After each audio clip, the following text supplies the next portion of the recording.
সাকিব ভাইয়া আমাকে কিছু সুন্দর, সুন্দর কাজ শিখিয়ে দিয়েছিলেন। নিজেরাই প্রোডিউস করে নিজেরাই হিরো হতে চায়। তো আমি মনে করি না এরকম সিনেমা এখন আমি করব। এখন তো সবার ছোট বড় সবার কাছে উনি একজন স্বপ্নের নায়ক। উনি নিজেকে চেঞ্জ করেছে শুধুমাত্র কলকাতা সিনেমা করে। সবথেকে ব্যবসা সফল সিনেমা জটিল প্রেম, এবং সেই জটিল প্রেমের জুটিই কিন্তু ছিলাম আমি আর বাপ্পি। কোনো নির্মাতাও কখনো প্রস্তাব দেয়নি, আর হিরো তো প্রশ্নই ওঠে না। সিনেমা তো আমার কাছে এখনই আসলে মনে হয় যে এখনই ঝাঁপায় পড়বো, আবার শুটিং শুরু করে দিব, কিন্তু সেরকম ভালো সিনেমা আমি পাচ্ছি না। এবং আমার কাছে মনে হয় যে আমি এই পর্যায়ে এসে এমন কোনো সিনেমা এখন করতে চাই না যেটার কাছ থেকে, যেটা করে আমি দর্শকের কাছে মানে সুনাম না শুনে উল্টা গালি শুনবো।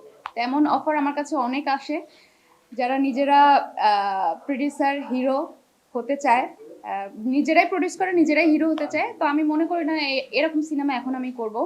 ভালো কোনো স্ক্রিপ্ট অ্যান্ড ভালো কোনো গল্প পেলে, ভালো কোনো সিনেমা পেলে, আমি সিনেমার মানুষ, সারাদিন সিনেমার সাথেই থাকতে চাই, আমি সিনেমা অবশ্যই করব। যখন আমি সিনেমা করেছি ওনার সাথে, তখনও উনি কিং খান সাকিব খানই ছিলেন। ওনার সাথে কাজ করা মানে অবশ্যই সৌভাগ্যের বিষয়। তো ওনার সাথে আমার দুটো কাজ হয়েছে, একটা ফাদ এবং পরেরটা হচ্ছে মেন্টাল। তো এখন তো কি বলবো, এখন তো সবার ছোট বড় সবার কাছে উনি একজন স্বপ্নের নায়ক। কিং খান আমাদের সুপারস্টার, সুপারস্টার না মেগা স্টার বলে সবাই। তো আমি মনে করি যে ভাইয়া নিজেকে অনেক চেঞ্জ করেছে আগের চেয়ে।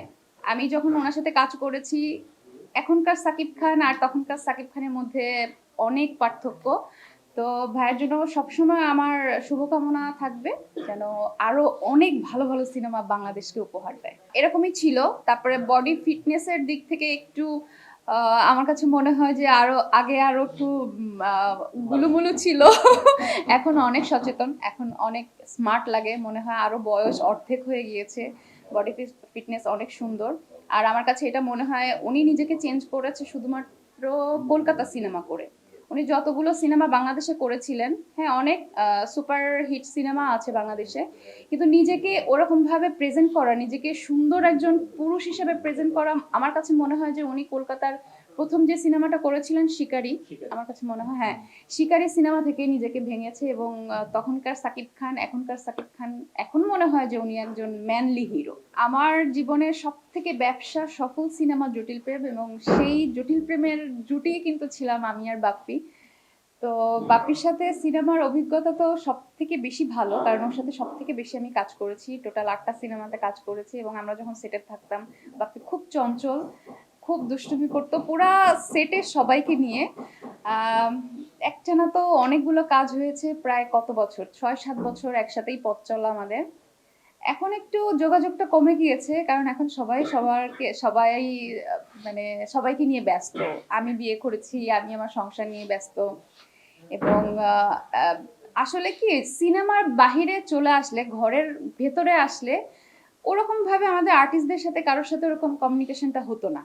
এটা একটা আমাদের সবার মধ্যে আমি বলবো যে একটা দূরত্ব। আমরা যখন সবাই এক জায়গা থাকি, মনে হয় যে এটাই আমার পরিবার, এটাই সবাই আমরা একত্রে আছি। বাট না, যখন সবার কাছ থেকে চলে আসতাম ঘরে, কেউ কারোর খোঁজ নিত না, সবাই যার যার মতো ব্যস্ত। আবার দেখা গেল কোন একটা সিনেমাতে আবার একসাথে কাজ হচ্ছে, তখন আবার 1-2 মাস খুব একসাথে রমরমা, এই যে একসাথে কাজ করা, এই বন্ডিংটা।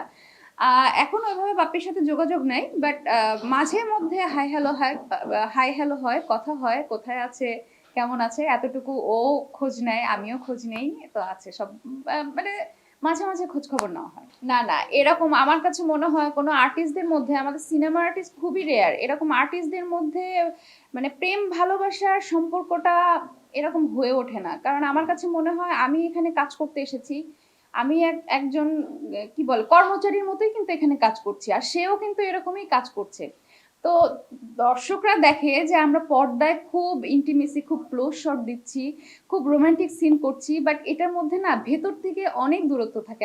আমরা অ্যাক্টিং করছি সত্যি, মানে বুঝাচ্ছি অনেক সবকিছু যে মানে ট্রু সবকিছু সত্যি ভাবে ঘটনা সবকিছুই করছি, বাট এটার মধ্যে ভেতর থেকে অনেক গ্যাপ থাকে। আসলে ওরকম না। প্রেমের সম্পর্ক আমার কখনোই কোনো হিরোদের সাথে হয়নি। আমি তো অনেক হিরোদের সাথে কাজ করেছি, কখনো আমার চোখে ওরকম লাগেই নেই যে একে আমার ভালো লেগেছে, কোনো হিরোকে আমার পছন্দ হয়েছে। মনের মানুষ থাকে না যে কোনো পছন্দের মানুষ বা কোনো ছেলেকে দেখলে মনে একটা ঘন্টা বাজে, এই ঘন্টাটা আমার কোনো হিরোকে দেখে হয় নাই। না আমাকে মানে কোনো নির্মাতাও কখনো প্রস্তাব দেয়নি, আর হিরো তো প্রশ্নই ওঠে না। হ্যাঁ, যাদের সাথে কাজ করতে গিয়েছি তারা বন্ধু হয়ে গেছে। হ্যাঁ, তো বন্ধুত্বর মতো একটা সম্পর্ক ছিল, বাট কখনো বললাম না যে মনে কখনো ঘন্টা বাজে না কাউকে দেখে। অবশ্যই সাকিব খান, ওনার কাছ থেকে তো অনেক কিছু শেখার আছে, কারণ উনি আমাদের থেকে অনেক সিনিয়র। ওনার সাথে যখন কাজ করেছি, সাকিব ভাইয়া আমাকে কিছু সুন্দর সুন্দর কাজ শিখিয়ে দিয়েছিলেন, ক্যামেরার অ্যাঙ্গেল।